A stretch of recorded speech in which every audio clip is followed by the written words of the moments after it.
حضرت ابو موسیٰ اشعری رضی اللہ تعالیٰ عنہ نے بیان کیا کہ نبی کریم صلی اللہ علیہ وسلم مدینہ کے باغات میں کسی باغ کی طرف اپنی کسی ضرورت کے لیے گئے۔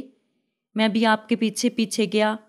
جب نبی کریم صلی اللہ علیہ وسلم باغ میں داخل ہوئے تو میں اس کے دروازے پر بیٹھ گیا اور اپنے دل میں کہا کہ آج میں آپ کا دربان بنوں گا، حالانکہ آپ نے مجھے اس کا حکم نہیں دیا تھا۔ آپ اندر چلے گئے اور اپنی حاجت پوری کی، پھر آپ کنویں کی منڈیر پر بیٹھ گئے اور اپنی دونوں پنڈلیوں کو کھول کر انہیں کنویں میں لٹکا لیا۔ پھر ابو بکر رضی اللہ تعالیٰ عنہ آئے اور اندر جانے کی اجازت چاہی۔ میں نے ان سے کہا آپ یہیں رہیں، میں آپ کے لیے اجازت لے کر آتا ہوں۔ چنانچہ وہ کھڑے رہے اور میں نے نبی کریم صلی اللہ علیہ وسلم کی خدمت میں حاضر ہو کر عرض کیا، یا نبی اللہ، ابو بکر رضی اللہ تعالیٰ عنہ آپ کے پاس آنے کی اجازت چاہتے ہیں۔ فرمایا کہ انہیں اجازت دے دو اور انہیں جنت کی بشارت سنا دو۔ چنانچہ وہ اندر آ گئے اور نبی کریم صلی اللہ علیہ وسلم کی دائیں جانب آ کر انہوں نے بھی اپنی پنڈلیوں کو کھول کر کنویں میں لٹکا لیا۔ اتنے میں عمر رضی اللہ تعالیٰ عنہ آئے۔ میں نے کہا ٹھہرو، میں نبی کریم صلی اللہ علیہ وسلم سے اجازت لے لوں، اور میں نے اندر جا کر آپ سے عرض کیا۔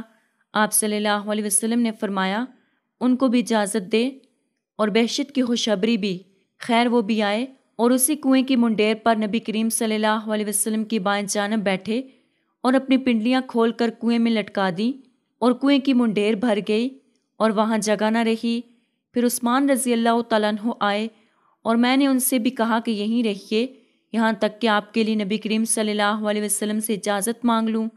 نبی کریم صلی اللہ علیہ وسلم نے فرمایا کہ انہیں اجازت دو اور جنت کی بشارت دے دو، اور اس کے ساتھ ایک آزمائش ہے جو انہیں پہنچے گی۔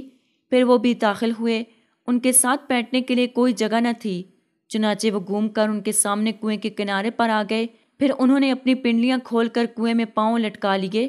پھر میرے دل میں بھائی غالباً ابو بردہ یا ابو رحم کی تمنا پیدا ہوئی، اور میں دعا کرنے لگا کہ وہ بھی آ جاتے۔ ابن المسیب نے بیان کیا کہ میں نے اس سے ان کی قبر کی تعبیر لی کہ سب کی قبریں ایک جگہ ہوں گی، لیکن عثمان رضی اللہ تعالیٰ عنہ کی الگ بقیع خرقت میں ہے